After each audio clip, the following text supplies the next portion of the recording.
নমস্কার। এখন যেটা নিয়ে বলবো সেটা হলো একটা পোকার কামড়ে জ্বর, যেটা যে কারোরই হতে পারে। কিছুদিন আগে আমাদের ওয়ার্ডে একটা বাচ্চা ভর্তি হয়েছিল, যার কমপ্লেন ছিল 7 দিন ধরে জ্বর, যেটা দিনে 3 থেকে 4 বার করে আসছে।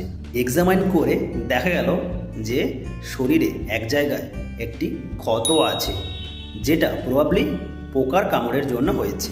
তাছাড়া শরীরে র্যাশ আছে এবং গলার দু সাইডে লিম্ফ নোডগুলি সাইজে খুব বড় হয়েছে। তাহলে রোগটির কি নাম? রোগটির নাম হলো স্ক্রাব টাইফাস। এটা যে জীবাণুর দ্বারায় হয় তার নাম হলো অরিয়েনসিয়া সুসুগামুসি।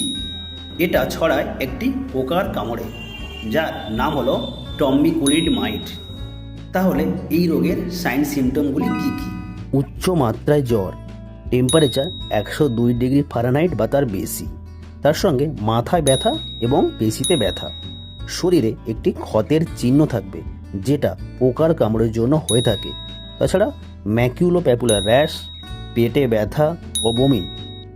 তাছাড়া লিম্ফ নোডগুলি ফুলে যেতে পারে, শরীরের বিভিন্ন অংশে জল জমতে পারে এবং লিভার ও স্প্লিন এগুলি বড় হয়ে যেতে পারে।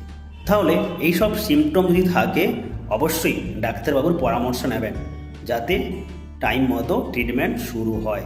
তাহলে যদি টাইম মতো ট্রিটমেন্ট না হয়, কি কি কমপ্লিকেশন হতে পারে? 1 নম্বর এনসেফালাইটিস, 2 নম্বর নিউমোনাইটিস, 3 নম্বর মায়োকার্ডাইটিস, 4 নম্বর হেপাটাইটিস, 5 নম্বর অ্যাকিউট কিডনি ইনজুরি। তাহলে এই রোগের কি ট্রিটমেন্ট? এই রোগে যে ওষুধটি দেওয়া হয় তার নাম হলো ডক্সিসাইক্লিন অথবা অ্যাজিথ্রোমাইসিন। কতদিন দেওয়া হয়? 5 থেকে 7 দিন।